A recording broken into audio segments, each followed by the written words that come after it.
महंगाई हर एक वर्ग के लिए मुश्किल है और खास करके जिन लोगों को ऑनलाइन ऑर्डर खाना करके खाना है उनके लिए भी अब ये मुश्किलें बढ़ती जा रही हैं। खास करके अगर बात करें नौकरी पेशा व्यक्तियों के लिए, स्टूडेंट्स के लिए, उन पर ये सीधा असर कितना ज्यादा पड़ सकता है, क्योंकि इनकी एक सीमित सैलरी होती है और एक सीमित पॉकेट मनी होती है और इनका भी एक अपना छोटा सा बजट होता है जो पूरी तरीके से ऐसा लग रहा है कि डिसबैलेंस होता हुआ नजर आएगा। बिल्कुल आस्था, आपको बता दें जिस तरीके से लगातार जो है युद्ध चल रहा है और युद्ध का असर जो है भारत में भी देखने को मिल रहा है, जहाँ जो है भारत में जो है महंगाई दिन प्रतिदिन बढ़ती जा रही है। अब जो लोग जो है ऑनलाइन चीजें मंगाते थे, अब उसका पैसा उन लोगों को जो है ज्यादा पे करना पड़ेगा। लगातार इसके पहले भी जो है जो चीजें ऑनलाइन मंगाई जाती थी पहले भी कंपनियों ने पैसा बढ़ाया था और एक बार फिर अब कंपनियों ने पैसा बढ़ा दिया। तो मिडिल क्लास के लोग हैं वो काफी परेशान है और साथ ही साथ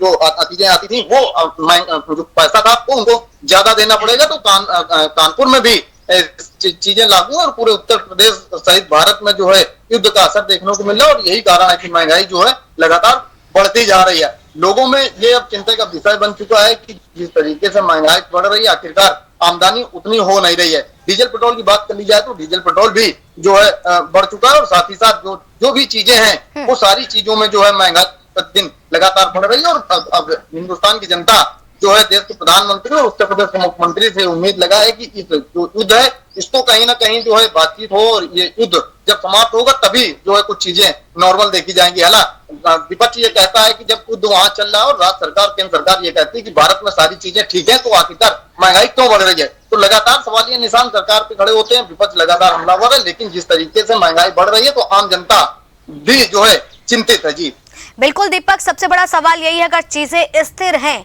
तो अस्थिर चीजें जो हैं धरातल पर क्यों नजर आ रही हैं, जनता क्यों परेशान हो रही है, मनमाने तरीके से किस तरीके से लगातार ऐसे दाम बढ़ रहे हैं। राजन, आपसे भी समझना चाहेंगे, ऐसे में क्या लग रहा है कि क्या कुछ एक्शन लिए जाने चाहिए गवर्नमेंट की तरफ से ताकि आम जनता की जेब पर सीधा असर ना पड़े।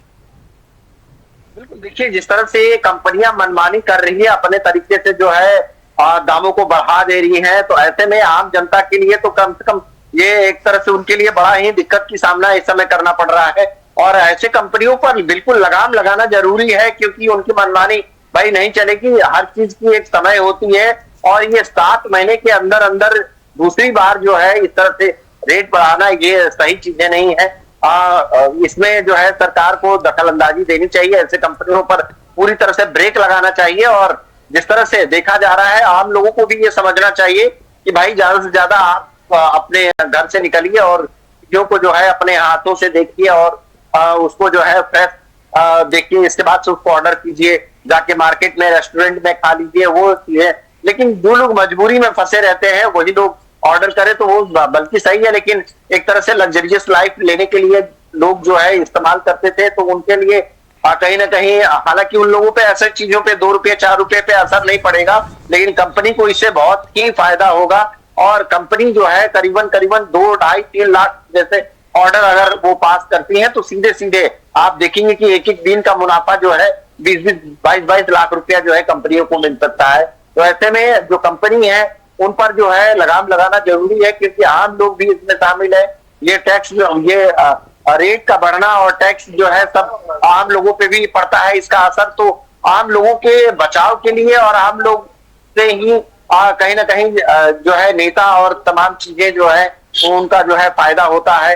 तो आम लोगों पे ज्यादा ध्यान देना चाहिए और आम लोगों के लिए जो बजट जिस तरह से गड़बड़ हो रहा है इसको ये काबू रहे और हालात बिगड़े ना, इसके लिए सरकार को जल्द से जल्द जो है ऐसे कंपनियों पर दखलंदाजी करके और ब्रेक लगाना चाहिए। उनके जो अचानक जो है वो दाम बढ़ा दे रहे हैं। जी बिल्कुल राजन, अगर बात करें तो सबसे बड़ा सवाल यही है कि सरकार को इस पर सख्त एक्शन लेना चाहिए। और जिस तरह से हमारे साथ में दीपक भी लगातार इस बात को बता रहे थे कि सरकार को जो इस पर सोचना चाहिए, क्योंकि लगातार इस तरीके से जो चीजें हैं वो सबसे ज्यादा जो है लोगों के लिए दिक्कतें कर सकती हैं। और सबसे बड़ा सवाल कि क्या वाकई हर बार कंप्रोमाइज आम पब्लिक को ही करना पड़ेगा, सारी चीजें जो है आम पब्लिक पर ही दिक्कतें बढ़ती हुई नजर आ रही है। शशि, आपसे समझना चाहेंगे, आपके हिसाब से क्या लग रहा है?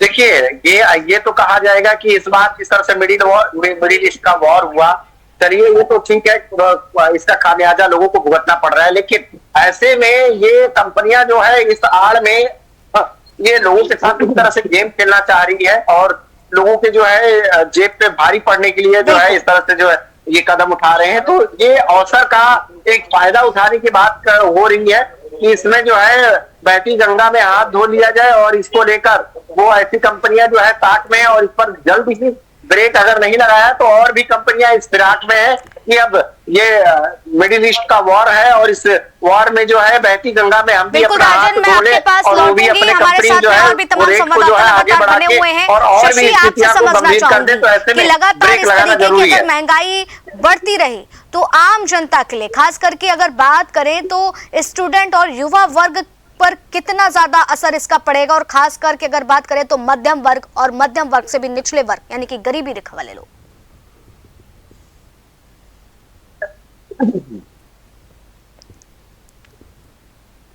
शशि, आपको आवाज मिल रही है हमारी? जी जी सुन पा रही हूँ जी। जैसा मैं आपको बताना चाहूंगी कि मध्यम वर्ग और गरीब परिवार के तबके के लोग बहुत ही परेशान हैं। आपको बता दूं कि जहां तक सवाल उठता है कि रसोई गैस के लिए भी बहुत अलीगढ़ के अंदर किल्लत हो रही है। मनमानी दामों पर वो गैस सिलेंडर जो 800 850 का था पहले से उस पर दाम बढ़ चुके हैं। दाम बढ़ने के बावजूद भी 2000 रुपए तक का वो सिलेंडर मिल रहा है। यहाँ तक कि गरीब तबके का व्यक्ति 2000 रुपए का सिलेंडर लेने में सक्षम नहीं है।